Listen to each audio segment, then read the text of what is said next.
Hey, Deborah, I'm so excited to speak with you for a few minutes today. How are you doing? Good. Good to be here.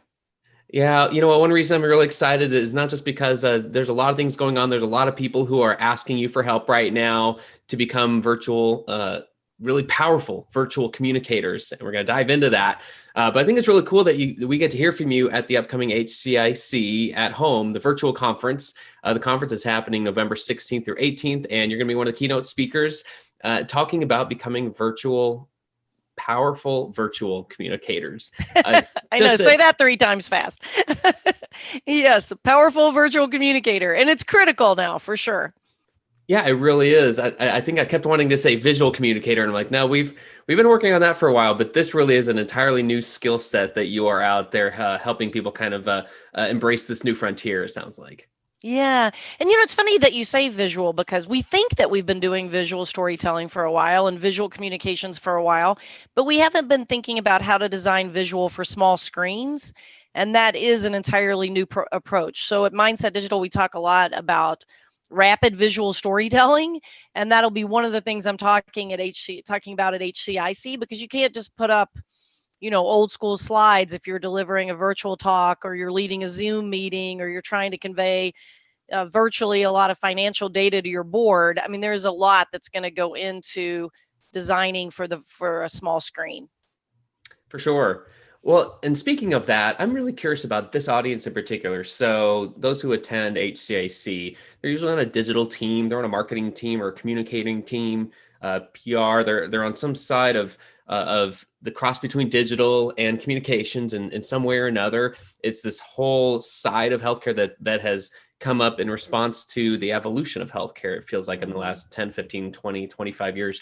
And it's crazy to even think it's gone on that long, but it has. Right.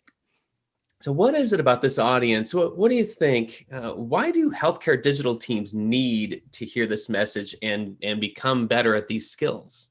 Right. Well, so it's funny, right? I'm going to be talking with one of the talks I'm giving. I'm giving two keynotes, but I'm also co-presenting with Sue Jablonski from Ohio Health, and I've been talking with her a lot about how they're taking their leadership event, where I keynoted last year, and turning it into a virtual event this year. And I think if you're on a digital team, or you're a writer, or you're in PR, or you're in marketing, any kind of marketing in healthcare, we have to feel for people who got really accomplished at delivering very compelling live events. And now they're recognizing, wow, this year we're going to be doing all of that virtually. So that's one. The other big thing that they're doing is, all their audiences these days, a lot of people they're communicating with are more distant, more distracted. So much is coming at us. And more distressed. We're very distressed right now, all of us, especially in the healthcare world. So they have to design their communications for attention. That is the number one skill that I think marketers need today, is the attention design skill. I see that. And so then I think what I hear you saying is also on top of that, healthcare itself, just kind of the status quo of healthcare communications, that's not typically one of those kinds of topics that rises above without some extra skills put into Hmm. a topic or a message that's going out there. And so we really have to try extra hard to really break through that distraction barrier. That's right. So you think about what we're doing today. Some of us are just trying to lead team meetings and get people to tune in. Some of us have to recreate a big event that we do every year, but now it has to be virtual, and you've got to get super creative to get anyone to get excited about it, right? Some of us are trying to help physicians communicate in a virtual space. We're writing. We have to write now for small screens, because even our emails and our news releases and, really anything that we're sending out, people are reading on a mobile phone more often than not. So this is a new skill set. And, I think it is going to be, think how much work everyone did to adapt to social. Before I started Mindset Digital, I launched the first social media fellowship for journalists in the world when I taught at Ohio State. And I remember how much work it was to teach people how to tweet and post. And, you think when all of those social channels came in, there was a lot of retraining. And, we were doing a ton of work with Ohio State Medical Center and just a lot of big hospitals, Kettering Health and Beacon Health, and just helping them adopt new social platforms. And now there's going to be that same level of investment, I think, in adopting to virtual platforms if people want to do it well.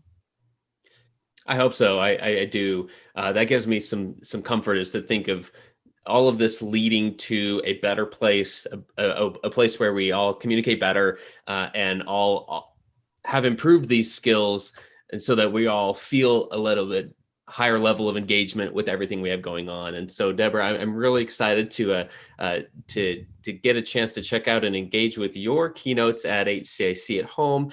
Any closing thought, like any one thing that you're particularly excited to talk about with your keynote before we go?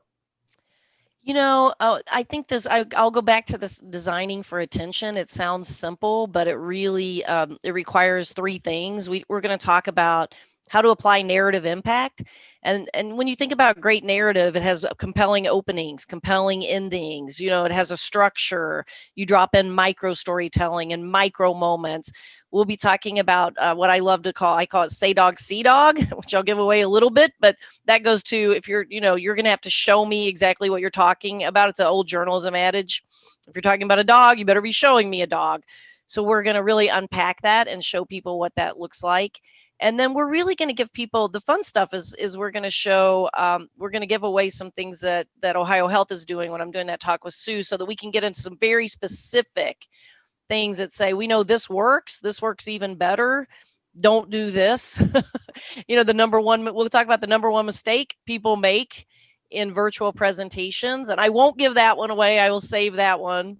But that's a little bit of a tease. We'll talk about foreshadowing and just all the kinds of things that it takes to really create great presentations. Although no pressure, right? If you're delivering that, there is a little bit of an added bar. So there's always that. But I'm excited. Looking forward to seeing everyone at HCIC.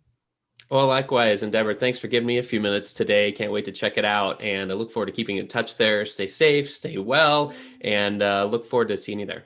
Yeah, see everyone in November.